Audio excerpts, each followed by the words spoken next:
April 11న ముఖ్యంగా బీసీల icon అయినటువంటి బీసీలకు జాతిపిత అయినటువంటి మహాత్మా జ్యోతిబా పూలే 198వ జయంతిని ఈసారి రాష్ట్ర వ్యాప్తంగా ప్రతి జిల్లా కేంద్రంలో నియోజకవర్గ మండల గ్రామ స్థాయిలో కూడా ఊరు వాడన పెద్ద ఎత్తున మహాత్మా జ్యోతిబా పూలే జయంతి ఉత్సవాలను ఘనంగా నిర్వహించాలని చెప్పి రాష్ట్ర ప్రజలందరికీ ముఖ్యంగా ఎస్సీ ఎస్టీ బీసీ మైనారిటీ వర్గాలందరికీ మేము విజ్ఞప్తి చేస్తున్నాం. ఎన్ని పనులున్నప్పటికీ ఏప్రిల్ 11 బీసీల జీవితాల్లో వెలుగు నింపిన రోజు. బీసీలకు అక్షరాలు దిద్దించి బీసీల జీవితాలను మార్చడానికి చదివే ఆయుధంగా ఇలా మలచి బీసీలకు సర్వస్వం త్యాగం చేసినటువంటి మహాత్మా జ్యోతిబా పూలే జయంతి రోజు కాబట్టి ఆ జయంతి రోజున వాడల ఊరున గల్లిన ఎట్లయితే మనం ఇలా బాబాసాహెబ్ అంబేద్కర్ గారి జయంతులను ఘనంగా నిర్వహించుకుంటామో పూలే గారి జయంతులు కూడా పెద్ద ఎత్తున నిర్వహించాలని చెప్పి ఈ సందర్భంగా ప్రజలందరూ విజ్ఞప్తి చేస్తున్నాం. ఇక రాష్ట్ర స్థాయి జయంతి ఉత్సవం మాత్రం హైదరాబాద్ లో మా చిన్న శ్రీశైలం యాదవ్ అన్న నాయకత్వంలో హైదరాబాద్ లోని ఫిలిం నగర్ లో 10,000 మందితోటి పెద్ద ఎత్తున ఇలా జయంతి ఉత్సవాలను నిర్వహించాలని చెప్పి నిర్ణయించడం జరిగింది. ఆ కార్యక్రమానికి గౌరవ ముఖ్యమంత్రి రేవంత్ రెడ్డి గారిని, ఉప ముఖ్యమంత్రి బట్టి విక్రమార్క గారిని, పిసిసి అధ్యక్షుడు మహేష్ కుమార్ గౌడ్ గారిని, బీసీ సంక్షేమ శాఖ మంత్రి పొన్నం ప్రభాకర్ గారు, కొండ సురేఖ గారిని, అదేవిధంగా BRS, BJP, CPI, CPM, BSP, MIM పార్టీలో ఉన్నటువంటి అందరినీ బీసీ నాయకులను కూడా ఈ రాష్ట్ర స్థాయి జయంతి ఉత్సవానికి ఆహ్వానించడం జరుగుతుంది. ఈ ఉత్సవ వేడుక హైదరాబాద్ లోని ఫిలిం నగర్ కేంద్రంగా పెద్ద ఎత్తున నిర్వహించబోతున్నాం. కాబట్టి కనీ విని ఎరగని రీతిలో జయంతి ఉత్సవ సభ అంటే ఏదో నామం వస్తే ఫోటో వేసి దండం పెట్టి దండేసి పోవడం కాదు. వేలాది మందితోటి ఆ రోజు ఉదయం 9 గంటల నుంచి మా చిన్న శ్రీశైలం అన్న ఆధ్వర్యంలో అక్కడ పూలే, సావిత్రిబాయి పూలే విగ్రహాలను నెలకొల్పుతున్నాం. అక్కడ 10 సంవత్సరాల్లో 100 రిప్రజెంటేషన్లు ఇచ్చినాం.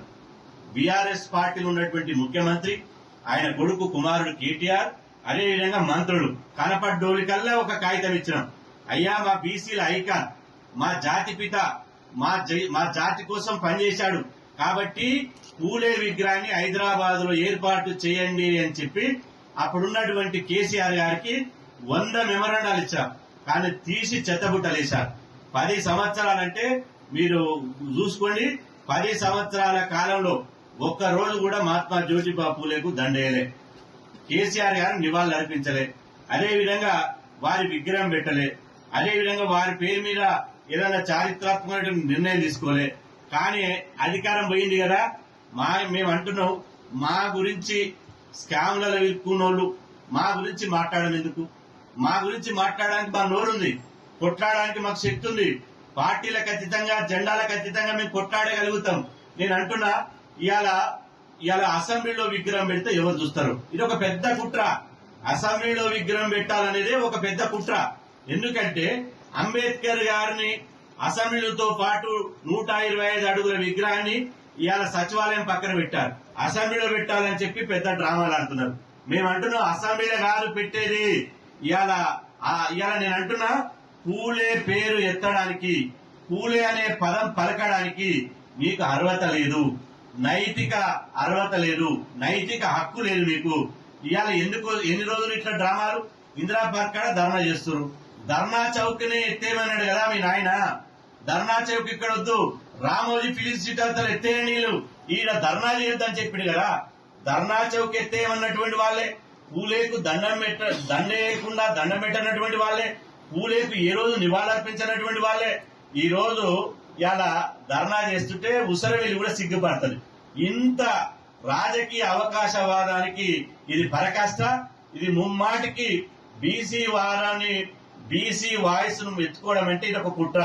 బీసీలలో వస్తున్న చైతన్యాన్ని రోజు రోజుకు అణచివేసి తెలంగాణ రాష్ట్ర సమితిలో, భారతీయ రాష్ట్ర సమితిలో బీసీలలో వస్తున్నటువంటి చైతన్యాన్ని పక్కదోబట్టి బీఆర్ఎస్ లో పార్టీలో ఉన్న బీసీలను అణగదొక్కడానికి మాత్రమే ఇదొక పూలే విగ్రహం నాటకం ఆడుతుంది తప్ప ఇవాళ వారికి ఏమాత్రం చిత్తశుద్ధి లేదు. మీకు చిత్తశుద్ధి గనక